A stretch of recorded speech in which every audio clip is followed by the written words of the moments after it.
특허법 강사 정진환입니다. 네, 2월은 이제 본격적으로 여러분들이 실전 GS에 돌입하게 되는 달인데요. 많은 분들이 아마 실전 GS 수업을 들을 거고, 그리고 학원 커리큘럼들도 대부분 이제 이번 달부터 실전 GS가 이제 개강이 됩니다. 그럼에도 불구하고 제가 실전 GS가 아니라 특허법 기출문제 풀이 강의를 진행하게 된 이유는 여러분들께서 답안 작성을 어떻게 해야 되는지 정확하게 파악을 하고 습득을 한 다음에 실전 GS 수업에 들어가야 좀 더 효율적으로 그 수업에서 얻을 수 있는 것들을 뽑아내서 여러분 걸로 만들 수 있기 때문입니다. 기초 GS, 실전 GS 같은 경우에 강평 시간이 이제 2시간, 1시간이 배정이 되는데, 기초 GS 같은 경우에는 2시간 동안 답안 작성보다는 이제 1회도 할 수 있게 강의 내용 위주 강의 내용들이 대부분 특허법 지식에 관한 내용들이고, 실전 GS도 1시간밖에 없기 때문에 실제 예상되는 논점들에 대해서 설명하는 위주로 진행되어서 여러분들께서 실전 GS, 기초 GS 수업 시간에 답안 작성을 어떻게 해야 되는지에 대해서 정확하고 꼼꼼하게 배울 기회가 많이 없을 것입니다. 그래서 이번 한 달 동안은 특허법 답안을 어떻게 써야 되는지 여러분들께 먼저 전달을 드리고 3월부터 실전 GS, 기초 GS를 시작할 예정입니다. 그럼 제가 왜 이제 특허법 기출 문제를 가지고 답안 작성 실력을 키우려고 하는지에 대해서 먼저 OT를 간략하게 진행을 하고 59회 그리고 47회 기출 문제를 다뤄보도록 하겠습니다. 일단 특허법 실력이라고 한다면 법적 실력과 답안 작성 실력으로 나뉩니다. 보통 실력이라고 하면 막연하게 특허법을 잘한다 또는 좀 부족한 것 같다 이렇게 표현할 수 있지만, 제가 2차 시험을 4번을 보는 동안 느꼈던 거는 특허법 실력은 법적 실력뿐만 아니라 답안 작성 실력도 있고 답안 작성 실력을 되게 간과하고 있다는 것을 깨닫게 되었습니다. 그래서 많은 분들께서 공부를 하실 때 나는 특허법을 정말 잘하는데 왜 시험을 떨어질까 이렇게 고민을 하시는 분도 많이 계실 거예요. 특히 장수된 분들께서는 공부를 오래 하시다 보니까 이 법적 실력만큼은 어느 합격한 분들보다도 법적 실력이 높을 거라고 생각이 듭니다. 하지만 답안 작성 실력을 간과했기 때문에 답안을 작성을 해서 소홀했기 때문에 실제 시험에서 실력 발휘 못하거나 점수가 낮게 나오는 경우가 종종 있습니다. 그래서 저는 법적 실력과 함께 답안 작성 실력을 여러분께 강조드리고 싶어서 특허법 기출문제 강의를 개강하게 되었는데, 지금까지 특허법 과목에 대해서 어떤 커리큘럼으로 이제 기존 학원에서 진행되고 있었는지 먼저 설명드리겠습니다. 비시즌 기간에 여러분께서 볼 수 있는 대표적인 강의가 기본 강의이겠죠. 기본 강의 같은 경우에는 당연히 법적 실력을 키우기 위한 강의입니다. 1차 시험을 준비하는 동안 여러분께서 특허법 과목에 대해서 공부를 많이 하셨겠지만 1차와 다르게 2차에서는 더 많은 지식을 요구하고 있기 때문에 그런 것들을 무시하고 바로 시험 강의 보내는 것은 많은 시행착오를 겪게 할 수 있습니다. 그래서 기본 강의를 통해서 법적 실력을 키우는 게 오로지 목적이 될 것이고요. 그 다음으로 볼 수 있는 강의는 판례 강의입니다. 이 판례 강의 같은 경우에도 빈출되는 판례 또는 정말 중요한 판례들, 아니면 조금 B급이지만 그래도 알아둬야 될 판례들 가지고 설명을 하는 강의인데, 이것 또한 답안 작성에 관한 것과 무관한 법적 실력을 키우기 위한 강의입니다. 예를 들어 어떤 특정 판례가 있으면 그 판례를 소개하고 이제 설명을 하게 되는데, 거기에 몇 점 분량으로 설명하시오 또는 어떤 논점들을 주어지는지 그런 형식으로 교재가 작성이 안 되어 있습니다. 그래서 판례 강의 또한 법적 실력을 키우는 강의가 될 것이고요. 그 다음으로 볼 수 있는 강의는 사례 강의입니다. 사례 강의 같은 경우에는 중요한 판례 또는 중요한 논점, 예를 들면 개정법 같은 경우 그런 것들을 가지고 사례화 시켜서 문제를 풀기 때문에 딱 사례 강의랑 들었을 때 사례 강의를 통해서 답안 작성 실력을 키울 수 있는 거 아니야? 그래서 답안 작성 실력을 키우려면 특허법 기출 문제가 아니라 오히려 사례 강의를 통해서 키워야 되는 것이 아닌지라는 생각을 할 수 있습니다. 하지만 여러분들께서 다른 사례 강의를 들어보시면 알겠지만 중요한 A급 또는 최신 판례 같은 경우에 그 판례들을 기본 강의에서 충분하게 깊게 설명을 합니다. 그리고 이때에도 이때 다뤘던 판례들에 대해서도 똑같이 소개를 하면서 좀 더 판례 원문을 가지고 다룰 수 있게끔 하는 판례 강의, 그리고 그런 중요한 A급 판례를 가지고 문제화 시켜가지고 여러분들에게 이 중요한 판례가 문제로 나왔을 때는 이렇게 나올 수 있다는 제시하는 사례 강의, 즉 기본 강의와 판례 강의와 사례 강의가 중요한 하나의 판례에 대해서 기본 강의에서도 똑같은 내용을 다루고, 그것을 판례 강의에서 판례에 대한 설명으로 똑같은 내용을 다루고, 그리고 이것이 사례화 시켰음에도 불구하고 똑같이 판례에 대한 설명을 하는 등 강의 컨셉은 세 개로 다르지만 내용은 실질적으로 동일하게 강의를 하는 경우가 많습니다. 그래서 사례 강의가 사례화 시킨 사례 문제임에도 불구하고 기본 강의를 수강했던 분들께서 똑같은 판례를 보게 된다면 내용에 대해서 별 차이가 없다는 것을 깨닫게 되고 답안 사성에 대해서 키울 수 있는 기회를 놓치게 됩니다. 그래서 사례 강의는 강사님들마다 좀 다를 수 있겠지만 대부분 일반적인 사례 강의 컨셉은 기본 강의, 판례 강의에서 다뤘던 중요한 판례들 또는 개정법들을 사례 문제와 표현할 뿐이지, 형식적으로만 바꿨을 뿐이지 실질적으로 강평하는 내용 시간에는 법적인 실력을 가지고 설명을 하는 컨셉을 가지고 있습니다. 그리고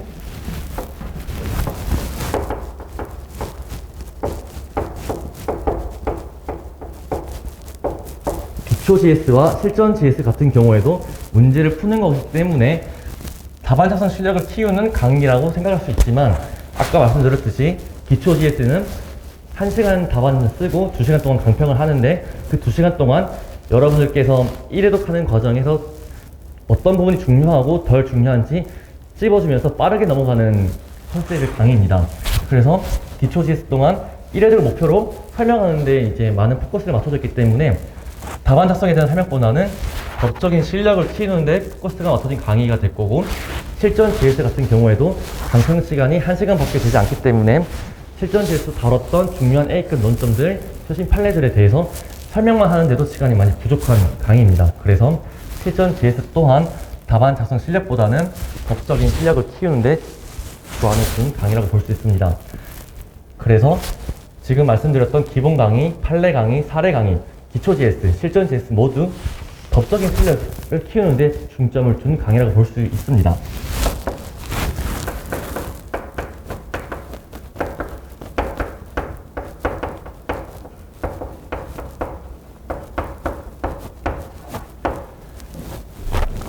그리고 이제 특허법 기출문제 풀이 강의 같은 경우 강사님께서 어떤 형식으로 접근하냐에 따라서 법적인 실력일 수도 있고 답안 작성 실력일 수 있습니다. 왜냐하면 많은 수험생들께서 한 번쯤은 경험해 봤을 거예요. 기출문제를 보라고 한다. 그래서 꼭 보기만 해야 되는데 기출문제에서 다뤘던 판례들은 다시 다루지 않기 때문에 굳이 기출문제를 봐야 될까라는 고민을 한 적이 분명히 한 번씩은 있을 겁니다. 그래도 다들 보라고 하니까 봤을 때 어떤 목적을 가지고 어떤 관점을 가지고 기출문제를 보냐면 기출문제를 봤을 때 이런 논점이 나왔구나, 이런 판례가 나왔구나, 그러면 당장 다음 시험에는 나오지 않겠다고 해서 논점을 제끼는 목적으로 특허법 기출문제를 본 분 분명히 계실 거고, 또 한 분께서는 GS 같은 경우에는 친절하게 문제가 주어지지만 기출문제 같은 경우는 불친절하게 주어지기 때문에 한번 그런 불친절한 표현들도 눈에 익어놔야 시험장에서 긴장하지 않고 당황하지 않고 시험을 임할 수 있다고, 그런 관점을 가지고 기출문제를 보는 분도 계실 거고, 아니면 기출문제 같은 경우 문제가 많이 길기 때문에 그런 긴 문제에 대해서 익숙해지기 위해서 보는 분도 계실 겁니다. 그래서 기출문제를 가지고 여러 관점에서 바라봐서 공부를 할 수 있는데, 저는 기출문제는 출제하신 분이 출제자 분께서 특정한 점수의 때에 맞춰서 논점들을 숨겨냈다고 저는 판단을 하고 있습니다.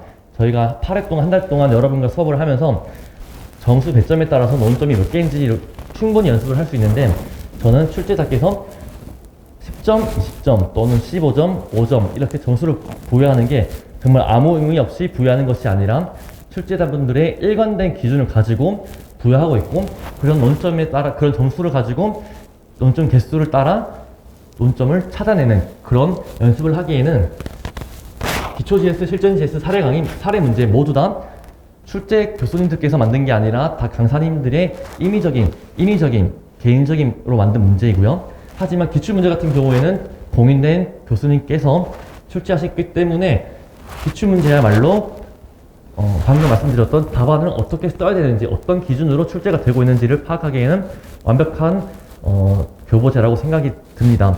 그래서 저는 특허법 기출문제를 법적인 실력으로 이제 컨셉으로 강의를 하는 것이 아니라 답안 작성을 어떻게 해야 되는지에 대한 컨셉으로 강의를 할 거고요. 물론 기출문제를 기출문제에도 똑같이 판례가 나와요. 중요한 판례에서 기본 강의 다뤘던 판례 강의에서 다뤘던 판례, 사례 강의에서 다뤘던 사례 문제화됐던 판례들도 분명히 기출문제에 있습니다. 그래서 기출문제 강의를 들을 때 판례에 대한 내용을 언급을 할 수밖에 없긴 합니다. 하지만 최대한 그 판례에 대한 언급을 최대한 줄이고 법적인 실력에 대한 부분은 다른 강의에서도 만족이 되었기 때문에 이 부분은 최대한 줄이고 답안 작성을 어떻게 해야 되는지에 대한 관점으로 한 달 동안 진행을 하도록 하겠습니다. 그리고 답안 작성 실력에 대해서 이제 말씀을 드렸을 때 특허법만 적용되는 답안 작성 방법이냐라고 물으신다면 아닙니다. 제가 한 달 동안 여러분께 말씀드린 이 방법들은 특허법뿐만 아니라 상표법 그리고 중요한 민사소송법까지도 적용할 수 있는 방법입니다.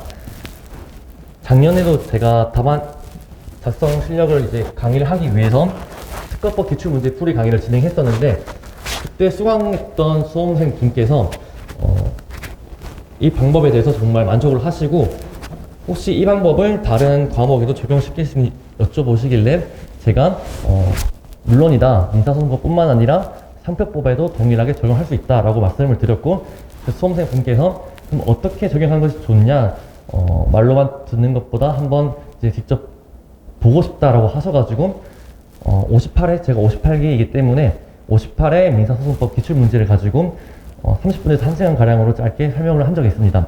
그 수업을 듣고 이제 바로 다음 달부터 민사소송법 실전 GS에서 모답을 찍었다고 말씀을 하시더라고요. 그래서 이제 다른 과목과의 한번 그런 관계들 한번 설명을 드리면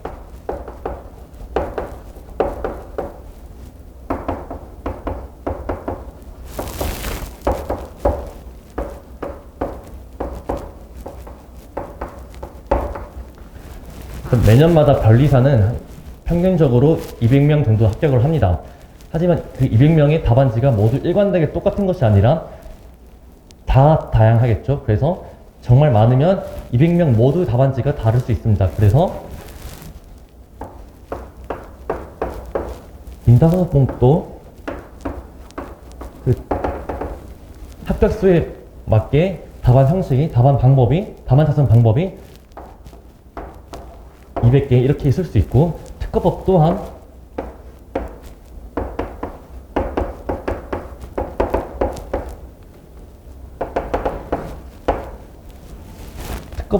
사람마다 답안 형식이 다 다양하기 때문에 200명의 답안지를 다 다르다고 가정할 수 있고 그렇게 되면 이 방법 또한 200여 가지가 될 것이고 상표법 또한 정말 다양하게 이렇게 있다고 할 때 민사소송법에서는 이런 형식으로 답안을 취했다면 이해하기 쉽게 동일하게 하겠습니다.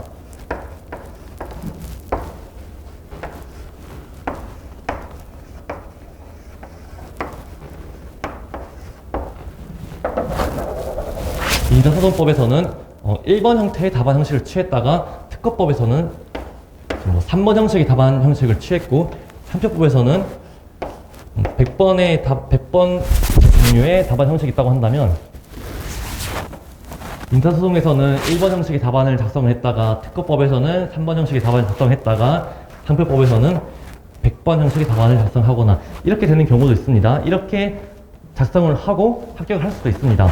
하지만 이렇게 세 과목마다 통일적에 작성하는 것이 아니라 자기 임의의 주관대로 답안을 이렇게 다양하게 작성을 하게 되면 물론 그 당의 시험에서는 운이 좋아가지고 합격할 수도 있고 또는 특허법은 못 받더라도 민사소송법에서 점수를 잘 받아가지고 합격을 하거나 그렇게 좋은 결과가 있을 수 있지만 저희들이 1년에 한 번뿐인 시험을 그런 운에 기대어가지고 공부는 할 수 없기 때문에 그리고 민사소송법, 특허법, 상표법 뿐만 아니라 선택 과목도 있기 때문에 여러분들의 시간이 그렇게 많지 않습니다. 1년, 2년 만에 무조건 합격을 해야 되기 때문에 효율적인 공부를 위해서는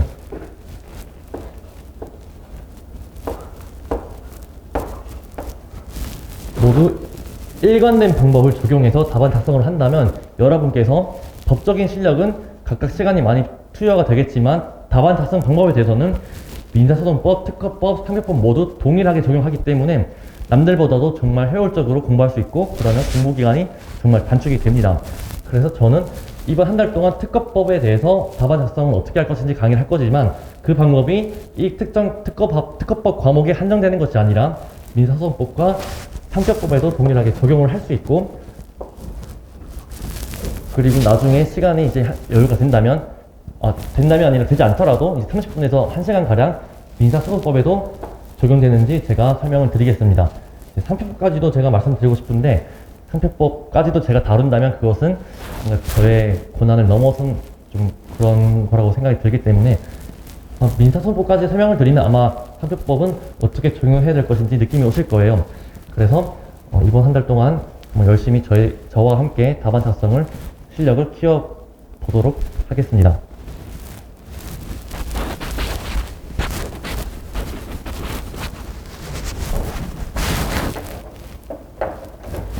그리고 이번 저희가 한 달 동안 저희가 다뤄볼 기출문제는 47회, 48회부터 시작을 해서 마지막 59회 총 10회 이상의 기출을 다룰 거고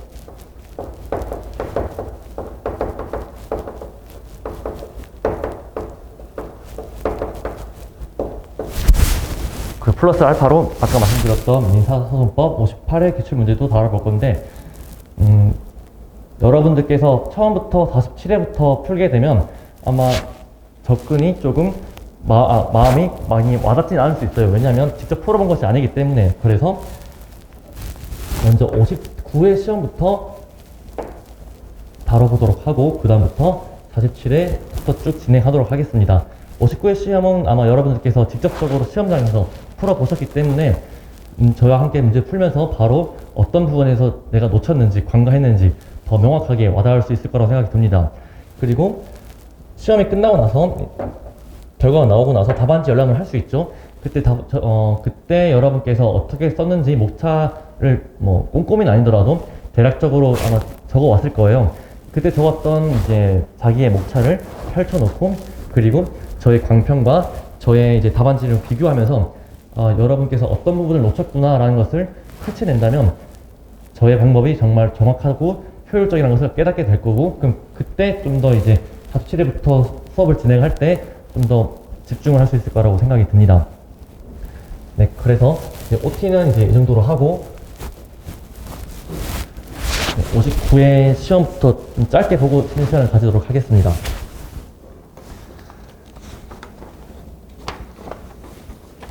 일단 제가 문제를 특허법 기출문제랑 그리고 상표법 기출문제 드렸고 그리고 59회 답안지와 47회 문제 답안 이렇게 드렸습니다. 그래서 47회 문제와 답안은 이제 3교시쯤에 보기로 하고 먼저 59회 문제부터 보도록 하겠습니다.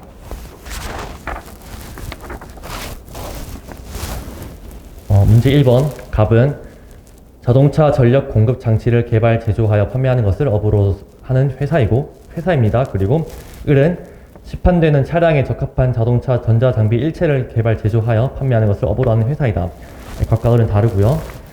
갑은 자동차 전력 공급 장치의 방수 배선 방식 이게 이 사건 특허이고 이거에 관한 특허권자이자 자동차 전력 공급 장치의 방수 배선을 위한 회로 덮개의 발명자인 갑의 정원으로부터 특허를 받을 권리를 승계받은 자인데 갑은 아직까지 출원하지 않았다. 그래서 갑의 종업원이 이제 발명을 한 경우에는 이것은 이제 특허법과는 이제 좀 별개가 됐던 이제 직무 발명에 관한 것으로 그 종업원이 발명한 것에 대해서는 갑이 이제 실질권을 가지거나 이제 승계할 수 있다. 그리고 계약서에 따라 요즘엔 다 계약서에 반영을 시키고 있거든요. 이것들이 논점이 아니라는 것을 확인시키기 위해서 문제에서부터 바로 승계받은 자라고 표현을 하고 있습니다. 그래서 이 부분은 따로 다룰 필요는 없고요. 만약에 다루더라도 이것이 뭐 배점 뭐 1, 2점이 있다고 이렇게 받아들일 필요는 없을 것 같습니다. 그래서 가백 종업원이 발명을 했지만 이것을 이제 승계를 받았기 때문에 이제 가백에 특파권이 있고, 하지만 이걸 출원하지 않은 상태입니다. 그리고 갑은 을에게 자신의 영업 일부를 양도하기로 하는 계약을 체결하면서 양도의 대상으로 이 사건 특허 및 이 사건 발명 관련 특허 보상의 권리를 포함하였다. 이 사례를 토대로 다음 물음에 답하시오. 여기서 일부 양도라는 개념이 영업의 일부 양도가 나오는데, 나중에 설문 2번을 풀면서 좀 더 설명을 드리도록 하겠습니다. 이제 소설문 1번. 이 사건 계약의 이양이 완료된 후 갑은 이 사건 발명을 특허청에 출원하였다. 이 사건 발명에 관한 권리 기속을 토대로 갑의 이 사건 발명의 출원이 적법한지를 판단하시오. 10점이라고 주어져 있는데, 이제 문제 1번은 이제 모두 10점으로 되어 있고, 문제 2번 또한 10점, 10점으로 나눠져 있고, 문제 3번이 5점과 10점과 8점, 7점으로 주어져 있습니다. 그리고 마지막 4번에선 6점과 14점이 주어져 있습니다. 그래서 배점이 이제 다양하게 주어져 있는데, 이 경우에 어떻게 논점을 뽑아낼 것인지에 대해서 힌트를 얻으셔야 됩니다. 그거에 방법에 대해 설명을 드리면,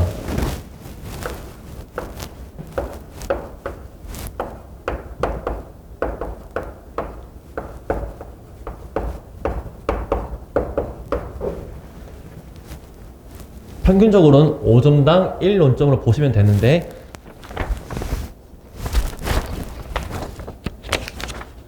여기서 이제 뭐 10점처럼 이렇게 하면 깔끔하게 논점이 2개가 되겠죠. 하지만 문제 3번에서 보면 8점, 7점 또는 이제 4번에서 6점 이렇게 되었기 때문에 평균적으로 5점이라고 하고 플러스 알파로 4점부터 5점까지를 논점 1로 잡으시면 되겠습니다. 그래서 10점 같은 경우는 어떻게 되겠죠? 논점이 2개다. 그래서 문제를 보시고 10점인 경우에는 논점 2개만 뽑아내면 되겠다라고 생각을 하시면 됩니다. 그리고 15점 같은 경우 논점은 3개다. 물론 아까 말씀드렸던 14점 같은 경우에도 플러스 알파가 있기 때문에 논점 3개를 뽑아내시면 되고, 이런 기준들이 특정한 회차 시험에만 적용되는 것이 아니라 47회부터 지금까지 모든 시험에 걸쳐서 동일하게 적용되고 있다는 것을 이번 기회에 알 수 있을 거라고 확신합니다. 그래서 지금 말씀드렸던 이 기준을 가지고 59회 시험에도 적용이 된다는 것을 느껴보시고, 그리고 47회부터 쭉 풀 때도 출제자분들께서 이 기준은 명확하게 유지한 채로 문제 형태만 좀 바꾸거나 논점이 바뀌는구나 라고 생각하시면 되겠습니다. 그래서 논점, 즉 최신 판례라든지 중요한 A급 판례라든지 중요한 개정법 문제, 이런 논점들은 계속 바뀔 수 있고 문제 표현도 바뀔 수 있습니다. 하지만 방금 말씀드렸던 점수 배점에 따라서 논점이 몇 개인지 개수를 파악하는 것은 일관되게 유지되고 있다는 거 명심하시고 기출 문제를 보도록 하겠습니다. 그래서 설문 1번에서 10점이기 때문에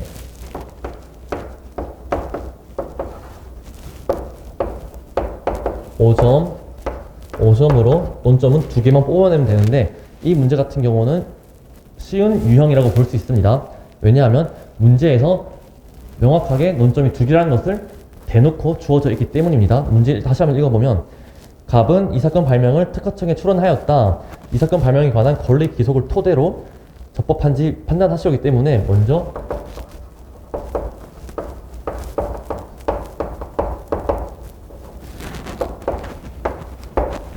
권리 기속에 대해서 문제에서 주어져 있기 때문에 권리 기속 주체가 누구인지부터 묻고 있고, 그 다음에는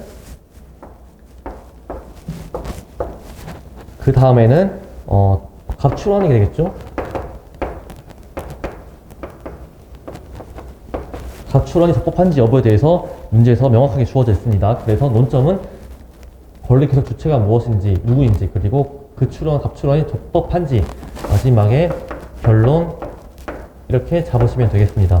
그 다음에 이때 또 궁금한 게 있을 수 있는데, 민소법에서는 문제의 소재를 무조건 써야 된다고 하고 있는데, 그래서 특허법과 항소법에서도 동일하게 문제의 소재를 썼었는데, 저는 지금 문제의 소재를 안 썼죠. 그래서 이걸 과연 써야 되는지 아마 고민이 많이 되실 거예요.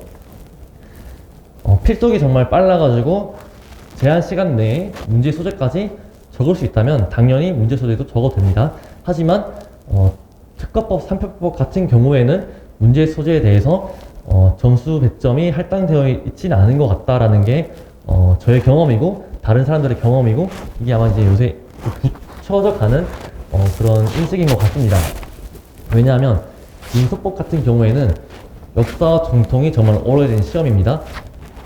사법고시부터 시작을 해서 80년대 뭐 예전부터 쭉 이어졌기 때문에 그때의 답안 형식을 가지고 합격을 하셔서 이제 변호사도 하시고 교수님도 되셨던 분들이 계셔도 그 교수님이 다시 또 강의를 하시고 수업을 하시기 때문에 채점을 하시기 때문에 옛날부터 이어왔던 그런 답안 형식은 문제 소재부터 시작을 하고 논점에 대해 제시를 한 다음 결론에 도달하는 것이 정해진 틀이었는데 저희 특허법과 상표법 같은 경우에는 민소법과 달리 지금 만들어진 지 얼마 안 된 법 체계이고 지금 또 이제 계속 보완이 되고 있는 지금 진행 중인 법 체계이잖아요. 그래서 답안 작성에 대해서도 민소법에 비해서는 생긴 지 얼마 안 됐기 때문에 교수님께서도 문제 소재에 대해서 강조는 하고 계시지만 채점할 때에는 문제 소재에 대해서는 민소법처럼 그렇게 점수를 일관되게 부여하는 방법은 아닌 것 같습니다.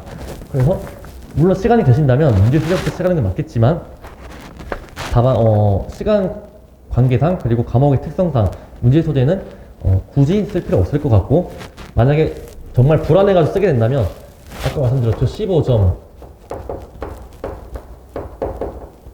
20점인 경우에는 문제 소재를 써도 될 것 같다라고 말씀드리고 싶습니다.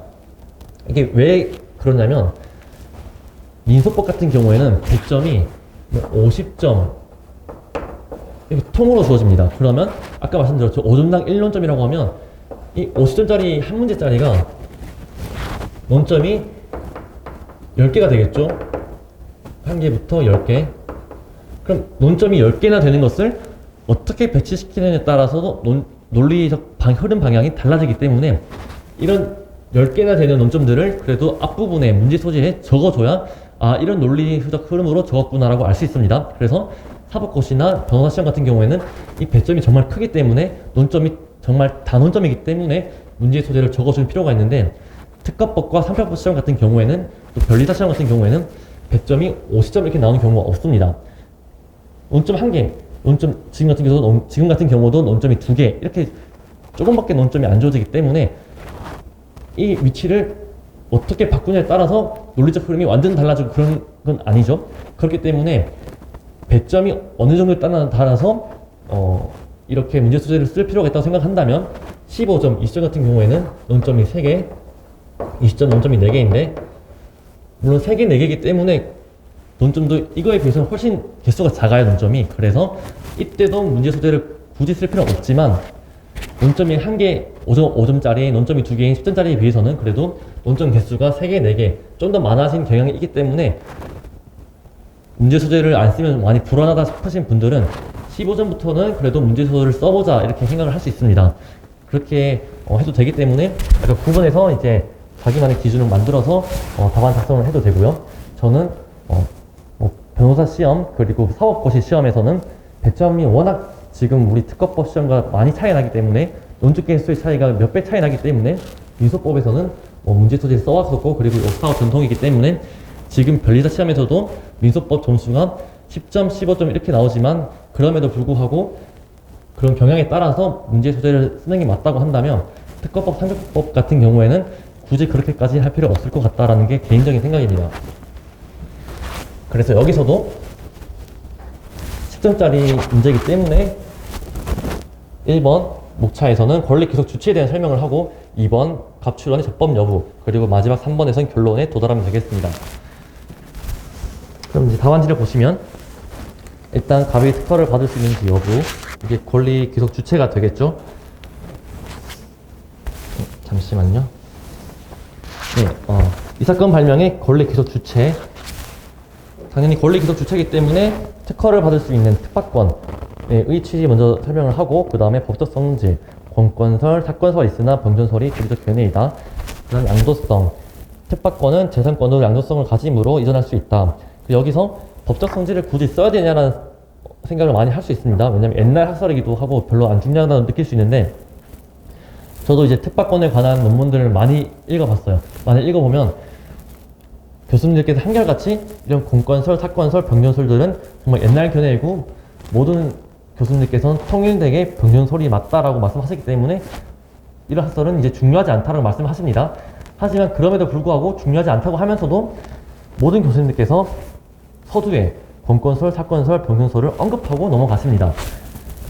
좀 뭔가 모순적이지 않냐, 중요하지 않다고 하면서 모든 교수님께서 한 번씩은 다 치고 넘어가기 때문에 저도 담안했을 때 안 써도 되겠지만 그래도 교수님의 그런 경향에 따라서 짧게 한 줄만 쳐주면 좀 깔끔할 것 같습니다. 여기서 공권설이 뭐고 사건설이 뭐고 병전설이 뭐고 이렇게 부연 설명하면 두 줄 넘어가잖아요. 그렇게까지 하는 필요는 없을 것 같고 그냥 이런 법적 성질이 있다까지만 제시하고 빠르게 넘어가는 것이 훨씬 괜찮을 것 같아서 제시를 하였고요. 그 다음에 양도성, 그 다음에 사안. 일단 특파권 같은 경우 이제 발명의 완성과 동시에 발생하기 때문에 발명자가 기속이 됩니다. 그럼 발명자는 갑 회사의 종업원이 되겠죠. 갑 종업원에 기속되지만 이 갑 종업원으로부터 이제 이전 받았던 양도받았던 갑으로 이제 이전이 되었다가 다시 또 계약에 따라서 을로 이전하게 됩니다. 그래서 종업원, 갑, 을 이렇게 이전되기 때문에 권리 귀속 주체는 결국엔 을이 된다라고 보시면 되겠습니다. 그럼 특파권자는 을인데 출원은 을이 아니라 갑이 했죠. 그래서 갑의 출원이 적법한지 여부에 대해서 보면 일단 최신 판례로서 이 판례를 보면 아마 기본 강의에서 다 다뤘을 겁니다. 왜냐하면 이 판례는 한번 기출이 되었어요. 그래서 많은 분들께서 좀 암기를 안 했을 수도 있고 놓쳤던 분도 많이 계실 텐데 중요한 판례이기 때문에 한 번 더 나왔던 것 같습니다. 그래서 한번 읽어보면 출원 전의 특파권을 계약에 따라 이전한 양도인은 특파권을 넘겼기 때문에 더 이상 권리 기속 주체가 아니겠죠. 그래서 양도인 권리 기속 주체가 아님에도 불구하고 그 자가 출원한 다음에 설정 등록된다면 그 특허는 무효이다. 그리고 무권리자 특허이다. 검토 이제 짧게 쓰고 이제 사안으로 넘어가서 갑으로부터 을로 특파권을 넘겨줬기 때문에 갑 양도인은 권리기속 주체가 아니고 따라서 그 자가 출원하게 되면 무권리자 출원이다. 그래서 그 출원은 부적법하고 거절되거나 무효되어야 된다라는 결론이 되겠습니다. 설문 1번 같은 경우에는 문제가 쉬워요. 지금 우리가 알고 있었던 10점이란 점수를 가지고 논점 개수를 파악하는 게 아니라 문제 자체만 보더라도 목차를 잡을 수 있게끔 정말 쉽게 주어졌습니다. 그래서 이 문제는 난이도는 하라고 보시면 되겠습니다. 다음 설문 2번에서 이 사건 계약의 이행이 완료된 후 을은 특허권 이전에 등록 없이, 즉 지금 문제에서 보면 갑은 출원을 안 했다고 전제를 깔았지만 설문 1번에서는 이제 출원을 했다고 했죠. 그리고 설문 2번에서는 이제 등록까지 되었다는 가정을 하고 있습니다. 왜냐하면 문제에서 원래라면 다른 기출문제를 보시면 알겠지만 각 설문은 독립적이라는 표현이 보통 있는데 여기서는 없습니다. 그래서 만약에 그걸 없이 생각 없이 보게 되면 갑은 출원하지 않았다고 했는데 설문 1번에서는 출원했다고 하고, 하지만 설문 2번은 독립적이어가지고 출원이 됐는지 안 됐는지 모르는데 거기 갑자기 특허권 이전이라고 말이 나왔지 등록이 되었나? 라고 혼동이 올 수 있어요. 그러면 이게 1번이기 때문에 긴장한 상태에서는 그런 생각을 하다가 빠져가지고 이런 사실관계들이 어떻게 진행되는 것이 라는 고민을 하면서 시간을 잡아먹게 됩니다. 그래서 문제 읽을 때 꼼꼼하게, 그리고 다른 기출 문제들을 풀어보면서 각 설문은 독립적이라는 표현이 있고 없고의 차이가 있구나라는 걸 느끼시고, 여기서는 독립적이라는 표현이 없기 때문에 설문 1번에서는 출원했고 근데 이것이 뭐 차고 등록되었다고 볼 수밖에 없겠죠. 그래서 등록된 다음에 을은 그 등록된 특허권 이전 등록 없이 특허를 실시하고 있다, 이렇게 보시면 되겠습니다. 이에 갑은 을의 이 사건 특허의 실시가 자신의 특허권을 침해하는 것이라고 주장한다. 이 사건 특허에 관한 권리 기속을 토대로 특허권 침해 여부에 대해 판단하시오. 학점입니다. 10점이니까 5점, 5점으로 나눠서 총 논점은 2개만 뽑아내면 되고, 그 다음 마지막 3번 결론 이렇게 목차를 잡으시면 됩니다. 이 문제도 난이도는 어렵지 않다고 보시면 되고, 왜냐하면 문제에서 권리 기속을 토대로 특허권 침해 여부를 판단하시오 되어있죠. 그래서 먼저 권리 기속 주체부터 파악하시면 됩니다. 그리고 이때는 출원이 적법한지를 묻는 1번과 다르게 침해 여부를 묻고 있기 때문에 여기서 당연히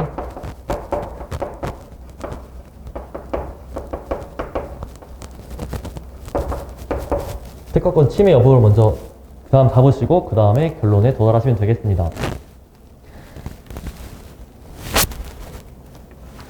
법지를 보시면 이 사건 특허의 권리 기속 주체를 먼저 잡으시고 여기서는 이제 법령의 태도가 있겠죠. 이제 먼저 특허권은 이제 이전할 수 있다. 이것도 양도성이 있다. 그리고 특허권을 특정 승계에 의하여 이전하는 경우 즉 상속 등 이렇게 일반 승계가 아니라 이렇게 계약을 통해서 특정 승계하는 경우에는 그 등록은 효력 발생 요건이다. 즉 등록을 해야 효력이 발생한다라고 특허법에 규정되어 있습니다. 그래서 그런 거에 대한 검토를 짧게 쓰시고 그 다음 사안에서는 갑이 을에게 특허권을 이전한 것은 유효적법하나 적법하죠. 왜냐면 특허법 규정에서 이전할 수 있다고 했기 때문에. 하지만 을이 이전 받았음에도 불구하고 이것을 등록하지 않았어요. 등록은 효력 발생 요건임에도 불구하고 등록을 하지 않았기 때문에 이전의 효력이 발생하지 않는다.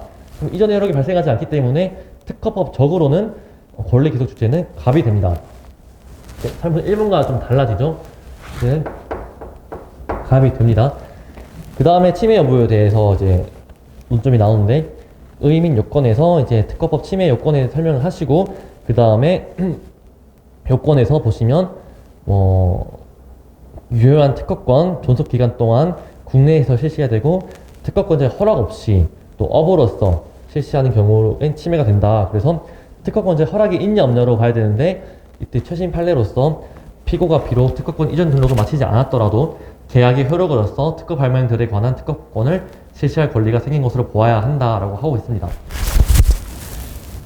이 판례를 통해서 일단 이전 등록 마치지 않았기 때문에 권리 기속 주체는 갑이지만 갑이 그 양도 계약이라는 그 행위를 통해서 특허 발명을 을이 너가 실시해도 돼 이렇게 그런 의사가 있다고 볼 수 있습니다. 그래서 판례에서도 그 계약의 효력으로서 갑이란 자가 특허 발명에 관한 권리를 실시하게끔 허락을 한 거로 볼 수 있다.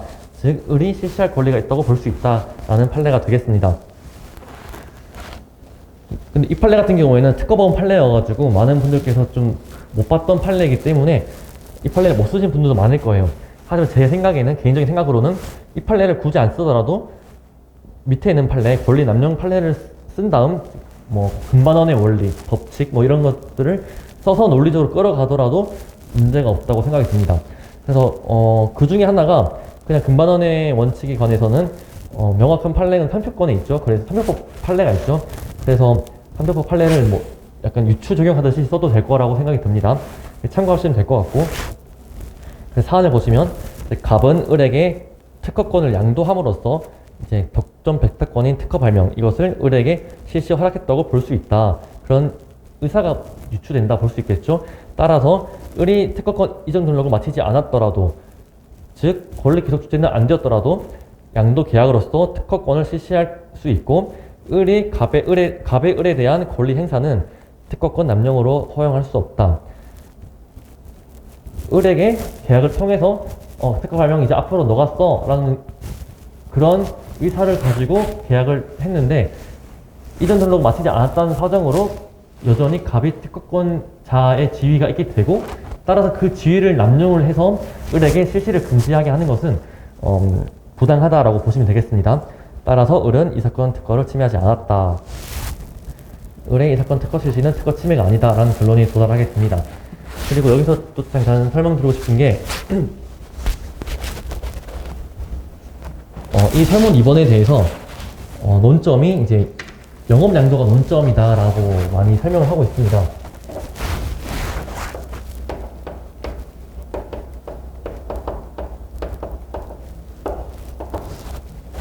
영업양도가 논점이란 말이 100% 틀렸다고 하기는 어렵습니다. 왜냐하면 문제에서도 갑은 을에게 자신의 영업 일부를 양도하기로 하는 계약, 영업양도라는 표현이 있기 때문에 영업양도라는 표현이 100% 틀렸다 말하기는 그렇지만 살짝 조금 아쉽다라는 느낌을 받았습니다. 왜냐하면 영업양도는 일단 어디 법의 논점이냐면 상법에서 다뤄지고 있는 요즘에 핫한 논점입니다. 그래서 영업양도가 논점이라고 한다면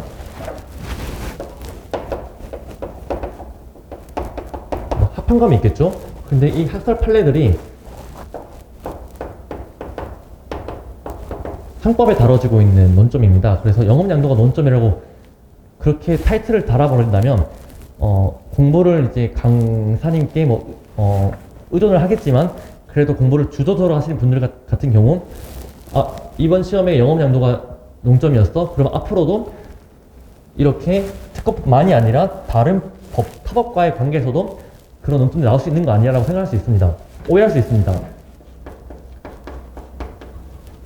그래서 저희들은 공부를 특허법 범위에 한정해서 공부를 하면 되는데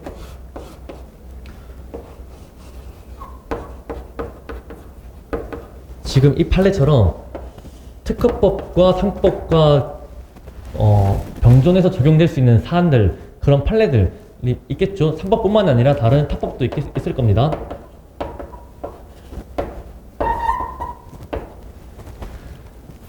그래서 이 판례에 대해서 영업난이도가 논점이라고 이제 기출문제 풀이 때 설명을 하게 된다면 공부를 주도적으로 하시는 분들께서는 나는 지금까지 특허법 시험만 범위라 생각하고 공부를 열심히 했는데 상법의 논점인 영업난이도가 기출이 되었네.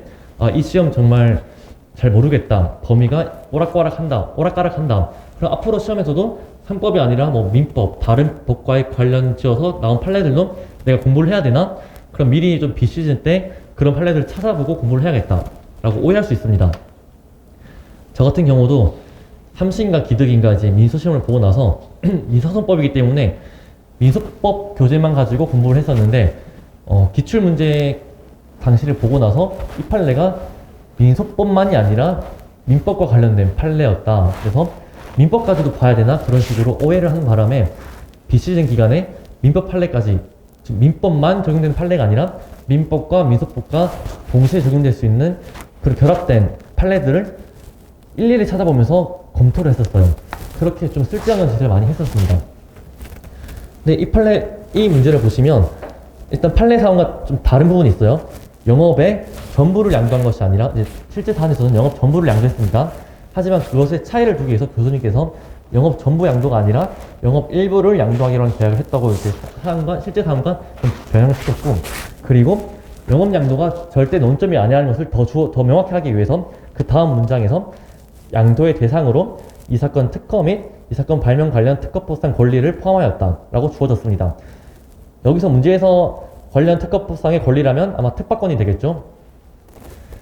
따라서 교수님께서는 출제하실 때 영업양도라는 표현을 써버리게 되면 수험생들께서 이런 상법과 관련된 논점으로 오해를 하고 논리를 전개하지 않을까라는 걱정이 들어가지고 실제 사항과 좀 변형시켰던 점, 영업의 일부를 양도했다는 점 한계와, 그리고 거기에 더해서 양도의 대상으로 특허와 특허법상 특파권을 포함했다고 해서 더 명확하게 상법 부분은 논점이 아니다. 그냥 영업양도라는 좀 표현이 있지만 특허권 이전, 특허법상 권리, 즉 특파권 이전이란 특허법 내용에 한정해서 난 출제를 하였다는 것을 명확히 하고 있습니다.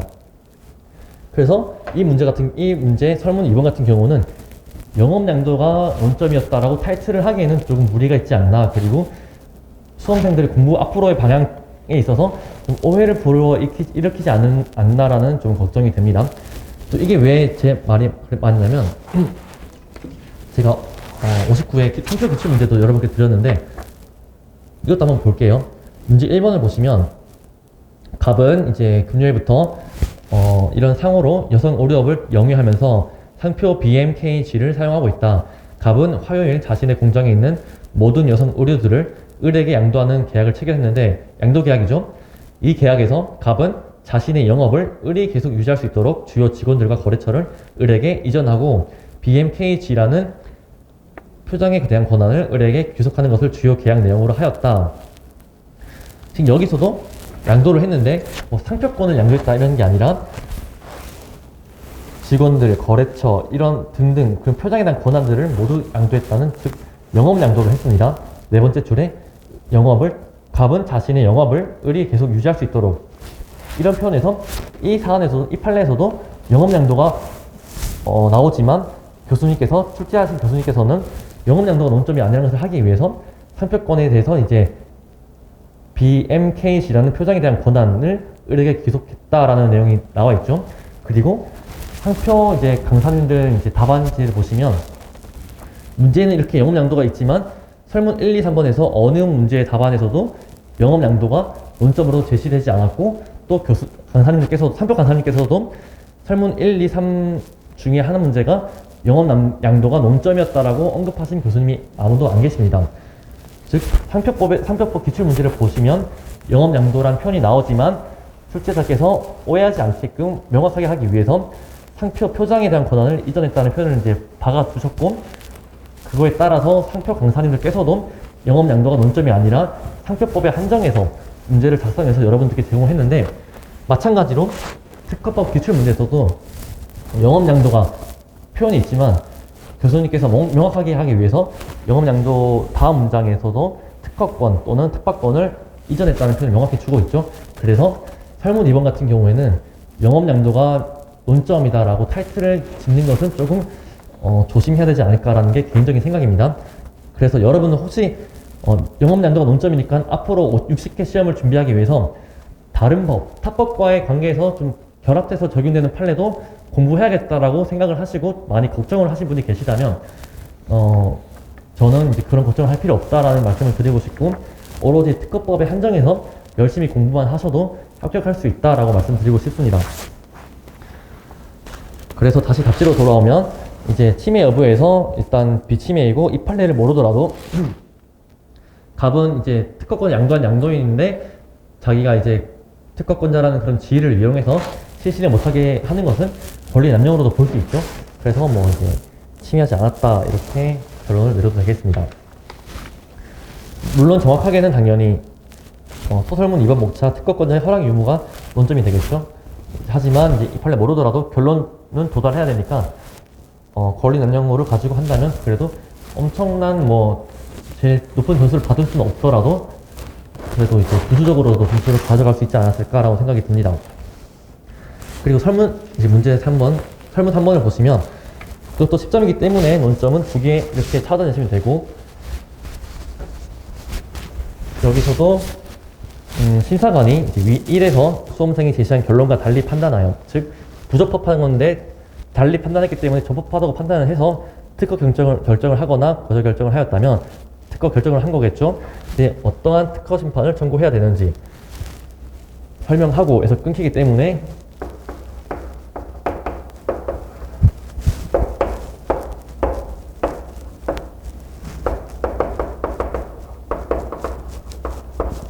심판 종류 언급하고 무효 심판이 되겠습니다. 일단 설명하고 그 다음 끊고 다음 문장으로 보시면 청구된 심판이 특허 심판원의 계속 중 심판 청구인이 동일한 심판을 다시 청구하였다면 보자마자 중공 심판이겠죠. 어떤 조치를 취해야 될지가 논점이 되겠습니다. 그 다음 결론 이렇게 내리면 되겠습니다. 문제 1번 같은 경우는 문제 유형으로 따지면 정말 쉽게 주어졌다고 볼 수 있습니다.